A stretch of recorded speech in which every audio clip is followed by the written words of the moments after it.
Ano kung yung nanay niya nagtatrabaho ng mga ito para mabuhay yung anak? Patingin. Ibong pipit ka lang. Dito ah. Ano itlog? Anong maya?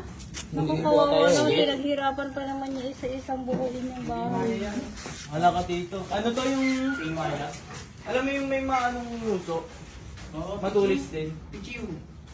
Siguro yung magulang ng ibon na yun may trabaho pag Sabado. OFW. OFW. Tapos ginanya lang dito, nakatira pa ng pamilya.